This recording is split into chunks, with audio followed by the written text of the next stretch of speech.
देश भर में नागरिकता संशोधन कानून लागू, केंद्र सरकार ने जारी किया नोटिफिकेशन। बीजेपी बोली जो वादा किया वो पूरा किया। सीएए लागू होने पर तीनों देशों के गैर मुस्लिम शरणार्थियों को मिलेगी नागरिकता। अफगानिस्तान, पाकिस्तान, बांग्लादेश के पीड़ित हिंदू, ईसाई, सिख, जैन, बौद्ध और पारसी समुदाय को बड़ी राहत। सीएए लागू होते ही देश में गरमाई सियासत। ममता, अखिलेश, कांग्रेस ने केंद्र पर जमकर साधा निशाना। ओवैसी ने कहा सीएए पर हमारी आपत्ति बरकरार। नागरिकता संशोधन अधिनियम की अधिसूचना जारी होने पर मौलाना खालिद रशीद बोले किसी को भी फिक्रमंद होने की जरूरत नहीं। यूपी में भी सुरक्षा को लेकर अलर्ट के दिए निर्देश। डीजीपी ने सभी जिलों के एसपी, एसएसपी को संवेदनशील इलाकों में अतिरिक्त पुलिस फोर्स तैनात करने को कहा। सीएए लागू करने पर सीएम योगी ने गृहमंत्री को दिया धन्यवाद। सीएए लागू होने के बाद कानपुर में पुलिस ने संवेदनशील क्षेत्र में शुरू किया फ्लैग मार्च। पिछली बार कानपुर में सीएए को लेकर जमकर हुई थी हिंसा।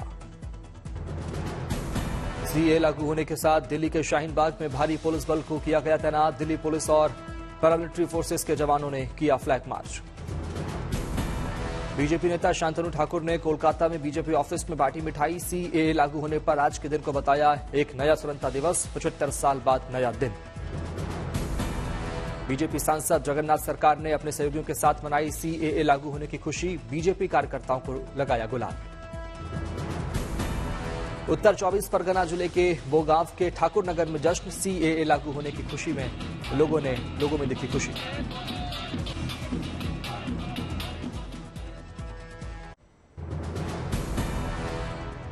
अग्नि 5 मिसाइल का परीक्षण सफल। पीएम मोदी ने मिशन दिव्यास्त्र के लिए डीआरडीओ को दी बधाई।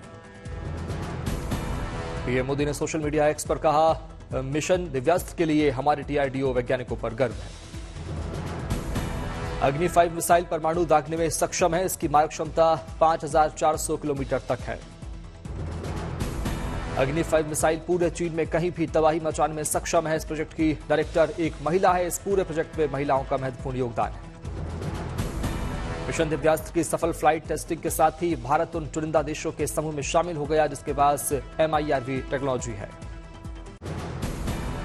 पीएम मोदी ने दी सुगम यातायात से जुड़ी बड़ी सौगात। द्वारका एक्सप्रेसवे के साथ 112 राष्ट्रीय राजमार्ग परियोजना का किया उद्घाटन और शिलान्यास। द्वारका एक्सप्रेसवे के हरियाणा खंड के उद्घाटन से पहले पीएम मोदी ने किया रोड शो। एक्सप्रेसवे निर्माण करने वाले श्रमवीरों से भी की मुलाकात। पीएम मोदी ने देश के पहले लिमिटेड एक्सप्रेसवे का किया उद्घाटन। साथ ही केंद्रीय मंत्री नितिन गडकरी और हरियाणा के मुख्यमंत्री भी रहे मौजूद। करीब 9000 करोड़ की लागत से बन रहा है द्वारका एक्सप्रेसवे। हरियाणा खंड में 19 किलोमीटर एक्सप्रेसवे तैयार। द्वारका एक्सप्रेसवे से दिल्ली से गुरुग्राम जाने वालों को मिलेगी जाम से राहत, वक्त की भी होगी बचत।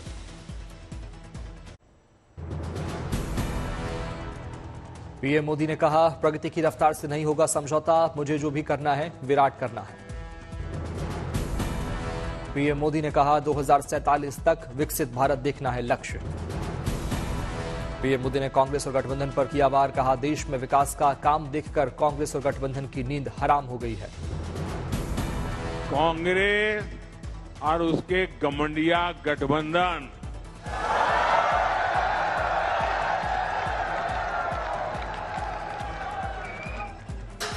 उनकी नींद हराम हो गई है।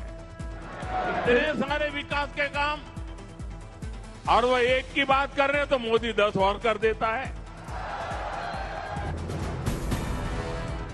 लोकसभा उम्मीदवारों की दूसरी लिस्ट पर बीजेपी और कांग्रेस का मेगा मंथन। पार्टी नेताओं समेत सहयोगी दलों की भी नजर।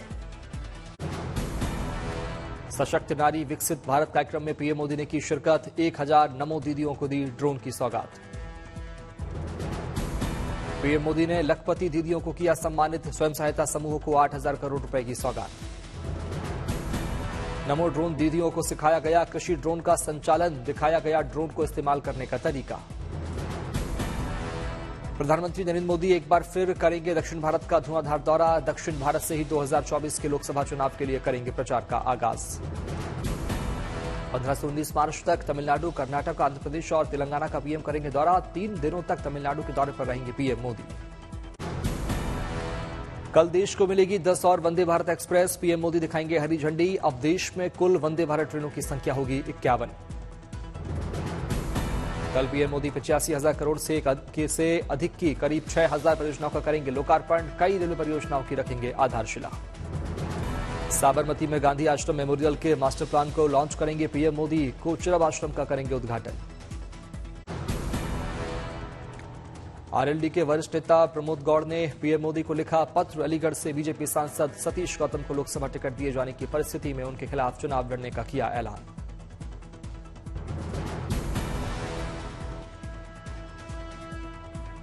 मोदी जी के लेटर में मैंने उन्हें अवगत कराया है कि ये जो तथ्य हैं, जो इनके कृत्य हैं, उनको भाजपा हाईकमान को अवगत कराएं और अगर इनको यहां से लोकसभा का टिकट दिया जाता है तो उस परिस्थिति में मैं यहां से लोकसभा का चुनाव इनके विरुद्ध लड़ूंगा, सतीश गौतम के विरुद्ध। यूपी विधान परिषद के लिए एनडीए के 10 प्रत्याशियों ने किया नामांकन। सीएम योगी भी रहे मौजूद।